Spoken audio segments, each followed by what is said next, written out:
Hello computer students में आपका स्वागत है। और आज की इस वीडियो में हम देखेंगे डेथ और बर्थ सर्टिफिकेट के लिए जो प्रोसेस होता है, यानी कि क्या डॉक्यूमेंट्स लगते हैं, अभी करंट का प्रोसेस क्या चल रहा है और बैंक चालान के हिसाब से हम लोग किस तरह से जो अपना पेमेंट जमा करेंगे लेट फीस की, वो स्वयं लाभार्थी को कैसे करना है। यानी कि जो अभी का हाल ही का करंट का प्रोसेस है उसके बारे में यहाँ पे देखने वाले। क्या होता है कि लोग परेशान हो जाते हैं, एसडीएम ऑफिस, तहसील, ब्लॉक और फिर डिस्ट्रिक्ट लेवल के इस तरह से चक्कर काटते परेशान हो। जैसे कि मान लीजिए अगर आपका नॉर्मल डेज के अंदर है 21 दिन का, तब तो कोई दिक्कत नहीं है, मतलब बन जाता है प्रोसेस में। अगर आपका 1 साल या 1 साल से अधिक हो जाता है तो आपको बहुत सारे डॉक्यूमेंट्स, एफिडेविट, 4-5 गवाहों के और आधार कार्ड और उसके साथ साथ और भी जो डॉक्यूमेंट्स लगते हैं उनको यहाँ पे क्लियर करने वाले। देखिए जो प्रोसेस है अभी का जिस हिसाब से बन रहा है और जो नया बैंक चालान का जो इशू आ रहा था, यानी कि जो रिसिप्ट जनरेट जमा करना है, यानी कि आपको जो पेमेंट लेट फीस खुद बैंक में जाना, उसका जो एक लेटर है अभी हम उसको देखेंगे और इसमें क्लियर करेंगे किस तरह से आपको यहाँ पे मतलब मैनेज करना है, यानी कि आपको जो प्रोसेस है और डॉक्यूमेंट्स क्या लेने हैं और किस तरह से सही क्रम क्या है। जो मतलब लेट जैसे आपका 5-6 साल हो गया तो किस तरह से बनवाने हैं, क्या क्या डॉक्यूमेंट्स लगेंगे, सारी चीज़ें यहाँ पे देखेंगे। चलिए यहाँ पे देखते हैं। जैसे कि आप यहाँ पे देख पा रहे होंगे जो एसडीएम ऑफिस के बाहर, यानी कि जैसे ब्लॉक में, और वहाँ पे कुछ इस तरह से नोटिस चिपकी हुई है जिसमें लिखा है उप जिलाधिकारी कार्यालय में जन्म मृत्यु प्रमाण पत्र, आवेदन पत्र, निम्न डॉक्यूमेंट्स अनिवार्य हैं, जिसमें परिवार रजिस्टर और एफिडेविट मांगा गया है और 5 गवाहों के यहाँ पे डॉक्यूमेंट्स मांगे गए। परिवार रजिस्टर आप इस तरह से यहाँ पे देख सकते हैं, जो कि ग्राम पंचायत में सचिव लेवल पे या पंचायत सहायक बैठते हैं वो लोग जारी करते होंगे नकल, या ग्राम पंचायत अधिकारी जारी करते हैं जब वहाँ पे अभी परिवार रजिस्टर की नकल मांगी जा रही, यानी डेथ बर्थ में लेट हो जाने पर अब परिवार रजिस्टर की नकल भी वहाँ पे कुछ जगह पे मांगी जा रही। तो जैसे मेरे यहाँ मांगी गई तो मैं आपको अपडेट कर रहा हूँ। जो लिस्ट वहाँ पे बाहर छपकी थी इसमें से देख सकते हैं, पहला हो गया यहाँ पे परिवार रजिस्टर की नकल, जो मतलब आपको वहाँ पे सबमिट करना होगा। ठीक, उसके बाद आधार कार्ड, यानी कि जो मृतक होगा या जो आवेदक होगा उनके डॉक्यूमेंट्स में आधार कार्ड चाहिए। फिर तीसरा पॉइंट यहाँ पे राशन कार्ड की प्रति अथवा ग्राम प्रधान व सभासद से प्रमाणित प्रति, यानी कि जो अगर फैमिली मेंबर्स होंगे तो राशन कार्ड में उनका नाम रहा होगा तो वो उनका राशन कार्ड दे सकते हैं। अगर इनकेस नेम नहीं था राशन कार्ड में तो ग्राम प्रधान से प्रमाणित करके वो एक लेटर पैड जैसे ग्राम प्रधान जारी करते हैं, आप उसको भी यहाँ पे दे सकते हैं। ठीक है, ये डॉक्यूमेंट्स हो गए। और नीचे फिर आप देखते हैं इस तरह से जो चौथा पॉइंट है लेटर, मतलब वो लोग प्रधान जो होते हैं वो अपना साइन मोहर करके और प्रमाणित करके दे देंगे कि हाँ फला व्यक्ति की मृत्यु हो चुकी है। ठीक, इस तरह से हो जाएगा।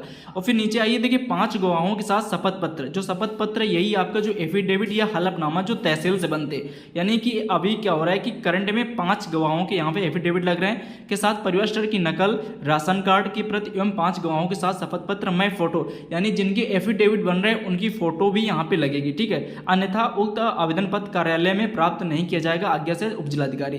इस तरह से मतलब वहां पे लिस्ट चिपकी हुई है जो करंट के डॉक्यूमेंट्स लग रहे हैं। अभी इन डॉक्यूमेंट के साथ अभी और क्या लगेगा, देखिए ये तो हो गए नॉर्मल जो यहाँ पे मेंशन है। उसके साथ अभी क्या हो रहा है कि बैंक का जो चालान है, यानी कि अगर आपका लेट फीस हो गया तो लेट फीस का आपको चालान भर के, यानी जो अभी नया प्रोसेस में आया है उसको सबमिट करना था। अभी तक क्या होता है कि सीएमओ ऑफिस में लेट फीस जमा होती थी, उसके माध्यम से बनता था। अभी इसमें आपको हम दिखाते, जैसे कि यहाँ पे देख लीजिए अपर एक यहाँ पे लेटर है जिसमें मेंशन है कि किस तरह से जो चालान का मतलब पेमेंट करना है वो यहाँ पे देखते हैं। जैसे कि ये इस पोर्टल में क्या होता है कि काफ़ी सारे अपडेट चल रहे हैं। अभी कुछ पहले कुछ और अपडेट थे लेकिन अब करंट में कुछ और अपडेट आ गए। जैसे कि अभी इस पोर्टल में एक और अपडेट आ गया है कि जैसे कि आप अगर बनाने के बाद डाउनलोड करना चाहते हैं तो आप बर्थ रजिस्टर पे जाके डाउनलोड कर सकते हैं। तो उसका वीडियो हम कंप्लीट आगे नेक्स्ट बना देंगे, लेकिन अभी इसको समझते हैं जो चालान का यानी बैंक में शुल्क जमा करना है वो किस तरह से पूरा मतलब क्लासिफाइड है। ठीक है, इस पत्रांक से आप देख सकते हैं जन्म और मृत्यु विलंब शुल्क के बारे में है और यहाँ पे अधिकारियों को टैग किया गया है और इसके सब्जेक्ट है जन्म मृत्यु पंजीकरण कार्यक्रम के अंतर्गत समस्त प्रकार के विलंब शुल्क। ठीक है, शुल्क और विलंब शुल्क को जमा करने के संबंध में किसके जन्म और मृत्यु पंजीकरण के। ठीक है, अब यहाँ पे देख सकते हैं उपयुक्त विषय संबंध में अवगत कराना है कि महानिदेशक के पत्र संख्या इतना और CRS और इतना, लखनऊ दिनांक इतना। उसके बाद शीर्षक आ रही कठिनाइयों में सभी प्रकार के दंड शुल्क, विलंब शुल्क इत्यादि को जमा कराने के संबंध में अवगत कराया गया है। ठीक है, अब नीचे यहाँ पे देखिए जन्म और मृत्यु पंजीकरण कार्यक्रम के अंतर्गत लेखा शीर्ष का विवरण। अब लेखा शीर्ष का विवरण यानी जो कोड होता है, जिस तरह से मतलब जैसे कि यहाँ पे आप देख सकते हैं ये दिया गया है कि इस कोड के लिए यहाँ पे अप्लाई होगा और अगर यहाँ से आ रहा है तो ये कोड यहाँ पे मेंशन किया जाएगा। अब ये कोड कहाँ पे भरे जाएंगे, जो आपका चालान होगा वहाँ पे भरे जाएंगे। अभी देखते हैं। फिर नीचे लिखा है कि उपयुक्त क्रम में आप सभी को अपेक्षा है कि ग्राम पंचायत, ग्रामीण और नगर पंचायत चिकित्सा संस्थान, जिला चिकित्सा CHC रजिस्ट्रीकरण अधिनियम के अंतर्गत चालान के माध्यम से उपरोक्त सेवा मतलब लेखा शीर्षक में जमा करें, यानी कि चालान जो चालान होगा उसके माध्यम से लाभार्थी यहाँ पे सबमिट करेगा।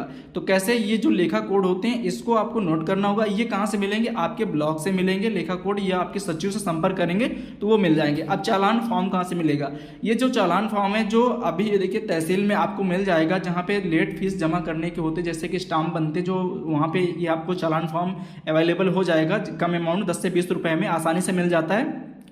अब इस फॉर्म को लेने के बाद क्या करना है, इसमें डिटेल भरनी होती है, ठीक है। जैसे कि आप देख सकते हैं पहला इसका जो ऑप्शन है यहाँ पे जैसे कि बैंक का नेम और शाखा, जैसे कि इसका जो डेथ और बर्थ का जो जमा हो रहा है स्टेट बैंक ऑफ इंडिया में, यानी किसी भी बैंक में आप स्टेट बैंक ऑफ इंडिया के हेड बैंक में जा करके आप वहाँ उनका मतलब डिटेल फिल करके आप जो भी अमाउंट जितना लेट फीस आपका लगता है वो डाल के इस चालान को फिल करेंगे, फिर दे देंगे। जैसे कि जिस व्यक्ति का नाम हो रहा है, यानी बच्चे का नाम या आवेदक पिता का नाम आप यहाँ पे डाल सकते हैं। उसके बाद यहाँ पे पंजीकरण संख्या अगर है तो आप डालेंगे, नहीं छोड़ देंगे।